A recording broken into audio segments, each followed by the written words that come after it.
오늘부터는 승리의 삶이라는 큰 주제를 가지고 강의를 시작하는데요. 승리의 삶 1강입니다. 시련은 반드시 이겨낼 것이다 라는 주제로 말씀드립니다. 본문 말씀은 창세기 37장 23절로 25절.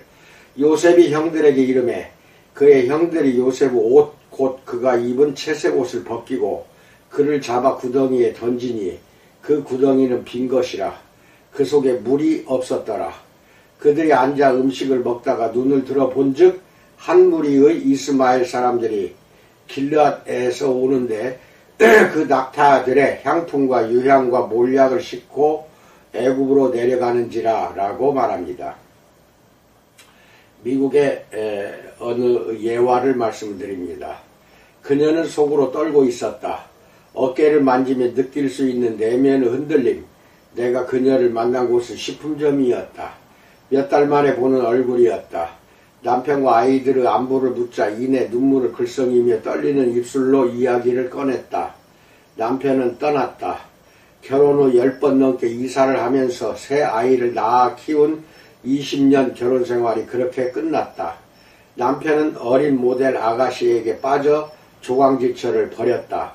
그녀는 냉정을 잃지 않으려 했지만 역부족이었다. 식품점 채소 코너는 순식간에 예배당으로 변했다. 토마토와 상추 사이에서 눈물을 흘렸다. 우리는 같이 기도했다. 내가 말했다. 힘을 내세요. 고난은 고통스러울 테고 금방 끝나지도 않을 겁니다. 하지만 하나님이 고난을 선하게 바꾸실 겁니다. 그동안 어리석게도 순진하게도 계시지 마세요. 그렇다고 절망하지도 마세요. 하나님의 도움으로 고난을 이기실 겁니다. 라고 충고를 합니다. 이틀 후 한 친구가 전화를 걸어왔다. 그가 해고를 당한 직후였다. 스스로 자초한 일이었다. 직장에서 말실수를 한 것이 화근이었다. 원색적이고 모욕적인 언사였다. 상사는 해고 지시를 내렸다. 부장이었던 그는 57 나이에 실직자가 되었다. 경기도 불황이었다. 기분은 참담했고 사연은 처연했다. 부인은 천불이 났고 아이들은 당황했다. 그는 확신이 필요했다. 내가 말했다. 힘을 내. 고난은 고통스러울 테고 금방 끝나지도 않을 거야. 하지만 하나님이 고난을 선하게 바꾸실 거야. 그동안 어리석게도 순진하게도 잊지 마. 그렇다고 절망하지도 마. 하나님의 도움으로 고난을 이겨낼 거야 라고 말했다. 카페에서 만난 10대 소녀가 있다. 고등학교를 갓 졸업하고 다음 달부터 시작될 대학생활을 꿈꾸며 입학통지서를 기다리는 중이었다. 소녀는 험난한 삶을 살았다. 부모는 소녀가 6살에 이혼했다가 15살에 재결합했지만 몇 달 후 다시 이혼하고 말았다. 얼마 전에 부모는 딸에게 엄마와 살 것인지 아빠와 살 것인지 결정하라고 요구했다. 소녀는 그 상황을 설명하면서 눈물을 글썽였다. 소녀에게 말할 기회가 없었지만 다시 소녀를 만난다면 눈을 똑바로 쳐다보며 확실하게 말해줄 것이다. 힘을 내. 고난은 고통스러울 테고 금방 끝나지도 않을 거야. 하지만 하나님의 고난을 선하게 바꾸실 거야. 그동안 어리석게도 순진하게도 잊지 마. 그렇다고 절망하지도 마. 하나님의 도움으로 고난을 이겨낼 거야. 용감하지 않은가? 내가 무슨 자격으로 그런 말을 하는가? 비극에 빠진 이들에게 내가 무슨 배짱으로 그런 약속을 하는가? 사실은 그들 모두 굴 속에 빠진 것이다. 어둡고 깊숙한 구덩이에 빠진 것이다. 첫 번째, 깊숙한 구덩이에 빠지다에 대해서 알아봅니다. 소년도 마찬가지였습니다. 그 굴은 경사가 몹시 가팔라서 기어오를 수 없었습니다. 거길 빠져나오더라도 형들이 다시 밀어 넣었을 것입니다. 처음부터 소년을 굴 속에 집어넣은 것은 형들이었으니까요. 창세기 37장 23절로 25절에서 요셉이 형들에게 이르매 그의 형들이 요셉의 옷 곧 그가 입은 채색 옷을 벗기고 그를 잡아 구덩이에 던지니 그 구덩이는 빈 것이라. 그 속에 물이 없었더라. 그들이 앉아 음식을 먹다가 라고 나옵니다. 우물로 사용되다 버려진 구덩이였습니다. 내부는 뾰족한 돌들이 어지럽게 튀어나오고 사이사이로 풀뿌리가 빠져나와 있습니다. 17 어린 소녀는 손과 발이 단단히 묶인 채 바닥에 누워 있었습니다. 얼굴에는 솜털 같은 수염이 나고 팔다리는 홀쭉했습니다. 비좁은 공간에서 무릎을 가슴에 대고 옆으로 누웠습니다. 입에서 흘러내린 침으로 모래가 축축했습니다. 공포에 질린 소녀는 동공은 활짝 열려 있었습니다. 고함을 지른 탓에 목소리가 칼칼했습니다. 형들은 동생의 외침을 듣고 무시했습니다. 22년 후 흉년을 겪으면서 비로소 허풍이 빠지고 양심의 가책으로 교만이 꺾이면 그들은 고백할 것입니다. 창세기 42장 21절. 그가 우리에게 액을 할 때 그 마음의 괴로움을 보고도 듣지 아니하였으므로 라고 말합니다. 그들은 아브라함의 증손자이자 야곱의 아들이며 인류의 하나님의 언약을 전하는 특사입니다. 12지파의 시조로서 그들의 족보에는 예수 그리스도의 이름이 기록될 것입니다. 성경은 그들을 왕자라고 부릅니다. 하지만 그들은 청동기 시대가 낳은 대표적인 역기능 가족이었습니다. 방송국이 있었다면 리얼리티 쇼의 방송감이었으리라. 요셉의 외침이 들리는 무화과 나무 그늘 아래에서 그들은 갈비를 뜯고 술잔을 돌렸다. 잔악하고 우둔한 형들, 그들의 심령은 가나안의 사막처럼 딱딱했다. 동생보다 점심이 더 급했다. 그들은 소년을 경멸했다. 창세기 37장 4절로 5절, 8절, 11절. 그를 미워하여 그에게 편안하게 말할 수 없었더라. 그들이 그를 더욱 미워하였더라. 그를 더욱 미워하더니 그의 형들은 시기하되 라고 나옵니다. 이유는 있었습니다.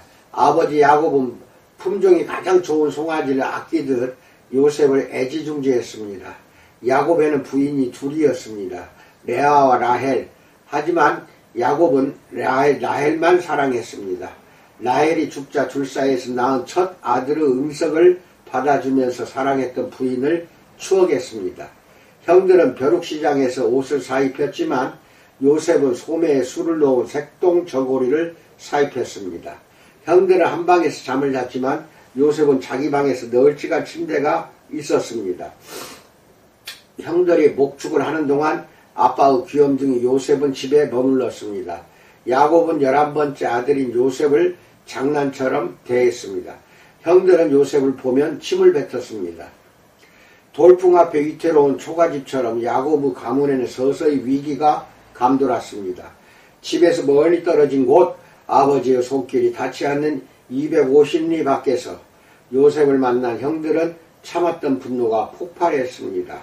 창세기 37장 23절로 24절에서 형들이 요셉의 옷, 곧 그가 입은 채색 옷을 벗기고 그를 잡아 구덩이에 던지니라고 나옵니다. 매우 공격적인 행동입니다. 형들은 요셉을 죽일 뿐 아니라 시신마저 유기하고 싶었습니다. 처음부터 살인과 은폐를 모의했습니다. 창세기 37장 20절에서 우리가 말하기를 악한 짐승이 그를 잡아 먹었다 하자 라고 말합니다. 요셉은 형들에게 공격을 당하리라고는 상상조차 못했습니다. 그날 아침 이불을 대면서 오늘은 굴 속으로 떨어질 테니 몸에 상처가 나지 않게 옷을 두껍게 입어야겠다라고 생각하지 않았습니다. 공격은 불시에 닥쳤습니다. 당신도 불시에 공격을 당했습니다. 요셉이 떨어진 구덩이는 버린 물탱크였습니다. 당신이 떨어진 구덩이는 불치병이나 고아원, 정신적 쇼크를 주는 폭행이었습니다. 요셉은 굴속에 떨어지는 수모를 당했습니다. 당신은 실업자로 전락하자 사람들이 등을 돌렸습니다. 구덩이, 무덤처럼 말라버린 죽음과 같은 구덩이에 빠졌습니다. 평생 굴속에 갇혀있는 사람도 있습니다. 인생의 목표는 단 하나입니다. 여기를 빠져나가면 다시는 당하고 살지 않으리라. 하지만 쉬운 일이 아닙니다. 굴속에는 쉽게 빠져나갈 수 있는 출구가 없습니다. 요셉의 앞날은 나아지기는커녕 점점 더 나빠집니다. 버림받고 노예가 되고 함정에 내다 팔리고 혹사를 당합니다. 사람들은 지키지도 못할 약속을 남발하고 주었던 선물까지 빼앗았습니다. 사람이 받는 상처가 늪이 된다면 요셉은 엄청난 습지에서 평생 노역할 운명이었습니다. 두 번째, 직조의 달인, 건축의 달인에 대해서 알아봅니다. 하지만 요셉은 결코 포기하지 않았습니다. 원한을 품고 복수의 칼을 갈지 않았습니다. 품었던 분노는 결코 증오로 바뀌지 않았습니다. 그의 마음은 딱딱하게 굳어버리지 않았습니다.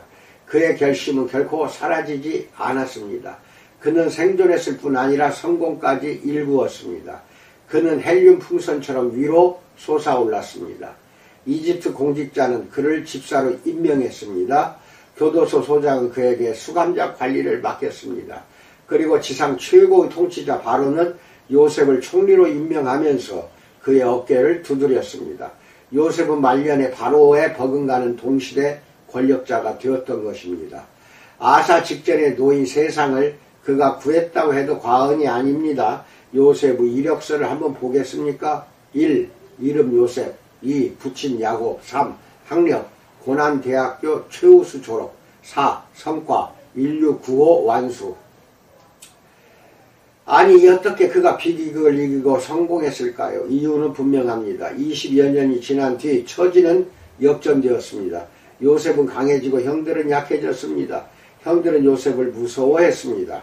형들은 요셉이 복수하기 위해 자신들을 굴 속으로 밀어 넣을지도 모른다는 생각에 벌벌 떨었습니다. 하지만 요셉은 그러지 않았습니다. 왜 그랬을까요? 그의 고백에서 우리는 감동적인 이유를 발견합니다. 창세기 50장 20절에서 당신들은 나를 헤아려 하였으나 하나님은 그것을 선으로 바꾸사 오늘과 같이 많은 사람 백성의 생명을 구원하게 하시려 하셨나니 라고 말합니다. 하나님은 악을 결국 선으로 바꾸십니다. 요셉은 죽을 힘을 다해 이 약속을 믿었습니다. 그의 일생에서 악의 존재를 호도하는 것은 하나도 없습니다. 그 반대입니다. 곳곳에 핏자국과 눈물자국이 있습니다. 요셉의 심장은 날카로운 배신과 불의의 바위에 핥히고 긁혔습니다. 하지만 하나님은 고통으로부터 요셉을 구하고 또 구하셨습니다. 찢어진 겉옷은 관복으로 변했습니다. 굴은 궁으로 변했습니다. 상처로 골이 깊었던 가족은 오손도손 같이 나이를 먹었습니다. 하나님의 종을 파괴할 목적으로 했던 행동이 그를 강하게 일으켜 세운 것입니다. 요셉이 형들에게 했던 당신들은 나를 헤아려 하였으나 라는 말에서 히브리어 동사의 뜻은 짜다, 엮다입니다.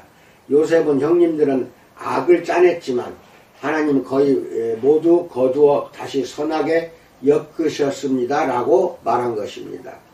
하나님은 직조의 달인입니다. 그분은 거친 실과 우단 실로 히로에락의 시줄과 날줄로 세 글자 넣으십니다. 그분은 손이 닿지 않는 곳은 없습니다. 모든 왕, 군주, 기후, 분자가 그분의 명령에 따라 움직입니다. 그분이 배틀에 앉아 북을 좌우로 움직이십니다. 북은 모든 세대를 관통합니다. 그분은 손끝에서 한 가지 무늬가 목적이 드러납니다. 사탄이 직조하면 하나님은 다시 직조하십니다. 또한 하나님은 건축의 달인입니다. 요셉이 했던 하나님은 그것을 선으로 바꾸사 하시려 라는 말의 이면에 그런 뜻이 있습니다. 여기서 하시려 라고 번역된 히브리어는 건축 용어입니다. 내가 길을 다니면서 보는 것과 비슷한 건축공사를 뜻하는 말입니다.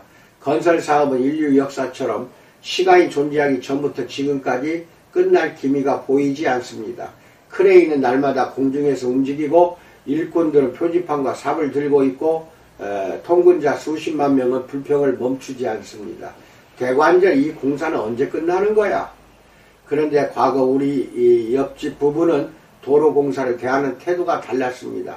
남편은 토목기술자이고 부인은 도로공사 직원입니다. 부부도 어느 사람처럼 교통체증에 시달리고 우회해서 다니지만 여느 사람과는 달리 태도가 밝습니다. 무엇 때문일까요? 부부는 도로공사가 어떻게 진행되는지 알고 있기 때문입니다. 내가 불평하면 부부는 이렇게 타이릅니다. 시간이 걸리지만 완성될 겁니다. 가능한 공사예요. 부부는 설계도를 보았던 것입니다.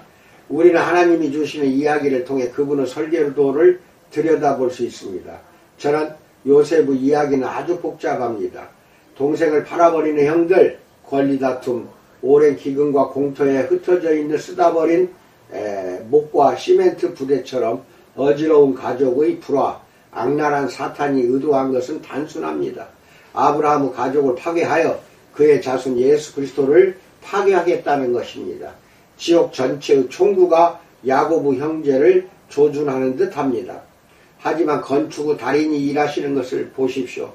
그분이 잔해를 치우고 골격을 튼튼하게 유지하고 못을 단단히 박으니 창세기 37장 24절의 혼돈, 즉 그를 잡아 구덩이에 던지니, 이 말은 창세기 50장 20절의 승리로 변합니다. 수많은 사람들이 또 살리신 것입니다. 직조의 달인, 건축의 달인 하나님, 그분은 요셉의 이야기를 전화위복으로 바꾸셨습니다. 당신의 이야기도 바꾸실 수 없을까요? 세 번째, 반드시 결국엔 이긴다에 대해서 알아봅니다. 당신이 이깁니다. 당신이 이기지 못할까봐 두렵습니다. 우리는 모두 두렵습니다. 우울증이 결코 낫지 않을까봐, 평생 고함 소리를 듣고 살까봐, 고통이 영원히 끝나지 않을까봐 두렵습니다. 가파른 벽과 화를 내는 형들에게 에워싸인 굴 속에 갇힌 채 우리는 질문합니다. 내 인생에도 볕들 날이 올까요? 이 짐이 가벼워질 날이 올까요? 우리는 어딘가에 끼어있고 무언가에 잡혀있고 갇혀있는 기분입니다. 실패자의 운명, 이 굴 속에서 빠져나갈 길이 있을까요? 물론 있습니다. 전국 노래자랑 하면 대중가요이고 성경하면 구원입니다. 성경 어디를 펼치든 구원의 메시지는 강렬하고 우렁찹니다.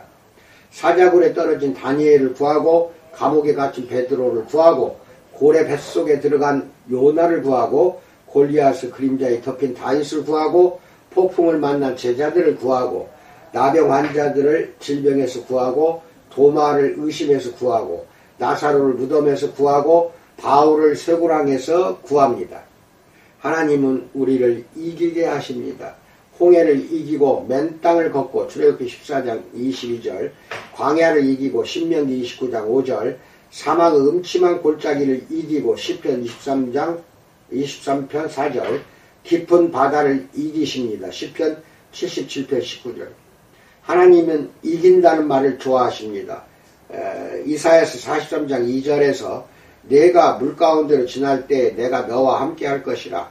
강을 건널 때 물이 너를 침몰하지 못할 것이며 내가 불 가운데로 지날 때 타지도 아니할 것이요 불꽃이 너를 사르지도 못하리니 라고 말합니다. 고통스러울 것입니다. 더 이상 눈물 흘릴 일이 없을까요? 더 이상 화학요법을 받지 않아도 될까요? 그렇지 않을지도 모릅니다. 불행한 결혼생활에 곧장 행복해질까요? 아닐지도 모릅니다. 더 이상 장례식에 가지 않게 될까요? 골치 아픈 일이 모두 사라지고 강해질 것이라고 하나님이 보장하실까요? 이 생에서는 아닙니다. 하지만 더 고귀한 목적을 위해 당신의 고통을 다시 집중하실 것이라고 분명히 약속하십니다. 금방 끝나지 않을 것입니다. 요셉은 17살에 형들에게 버림을 받았습니다. 그가 형들을 다시 만났을 때는 적어도 37살이었습니다. 아버지를 다시 만난 것은 그로부터 2년이 더 지난 후였습니다. 하나님은 뜸을 들이기도 하십니다. 홍수에 대비해 노아를 준비하시는 데는 120년이 걸렸고 모세를 준비하시는 데는 80년이 걸렸습니다. 어린 다윗을 왕으로 세우셨지만 초원으로 돌려보내 양들을 먹이게 하셨습니다. 바울을 사도로 부르신 후에는 약 3년 동안 아라비아에서 혼자 지내게 하셨습니다. 예수님이 나무로 식탁을 만드는 것보다 더 큰 일을 하신 것도 30년이 지난 후였습니다. 하나님은 당신을 얼마나 오래 준비하실까요? 그분은 뜸을 들이실지 모릅니다. 그분의 역사는 몇 분, 몇 초가 아니라 평생에 걸쳐 일어납니다. 하지만 하나님은 실패를 선으로 바꾸십니다. 우리 보기에는 실패도 이런 실패가 없습니다. 완벽한 실패입니다. 그러나 하나님은 그 실패를 미래의 총리를 위한 훈련과 연단과 교육의 기회로 보십니다. 완벽한 기회입니다. 우리 눈에는 감옥입니다. 그러나 하나님은 감옥을 꽃가마로 보십니다. 우리 눈에는 흉년입니다. 그러나 하나님은 흉년을 선민 일가의 이주로 보십니다. 우리는 그곳을 애굽이라 부릅니다. 그러나 하나님은 야고보 아들들이 야만적인 가나안을 빠져나와 평화롭게 번성할 수 있는 보호구치소라고 부릅니다. 우리가 보기에는 사탄의 계략입니다. 그러나 하나님은 사탄의 자충과 패배로 보십니다. 단언하건대 당신은 이 시대의 요셉입니다. 사탄의 계획을 와해하는 암초입니다. 당신 하나님의 것을 품에 지니고 있습니다. 고귀하고 거룩한 것, 세상이 필요로 하는 것, 지혜, 친절, 자비, 재능, 당신이 죽지 않는 한 사탄은 당신의 영향력을 막을 수 없습니다. 하나님을 신뢰하고 악을 이기는 법을 가르치기 위한 것, 바로 성경이 요셉의 이야기를 기록한 이유입니다. 집조의 달인이자 건축의 달인인 하나님은 사탄이 꾀한 악을 선하게 만회시킵니다. 구덩이 인생에서 녹록하지 않다는 것을 당신에게 가장 먼저 말해줄 사람은 요셉입니다. 불결하고 악취나는 굴 속에서도 이것만큼은 하지 않는가요? 고개를 들어 위를 보는 것입니다. 누가 저기 위에서 여기 아래로 내려와 당신을 도와야 합니다. 하나님은 요셉을 도와주셨습니다. 하나님은 정확한 때에 확실한 방법으로 당신과 나를 도와주실 것입니다. 이상입니다. 이 생에 우리의 삶은 고난과 고통의 연속이 될 수도 있습니다. 그 속에서 하나님은 우리는 고통, 고난으로 보지만 우리를 꽃가마로 보신다는 것. 그래서 반드시 선으로 바꾸어 놓으신다는 것. 그렇게 집조로 다시 하신다는 것. 이걸 믿는 당신과 내가 되기를 주님의 이름으로 축원드립니다. 감사합니다.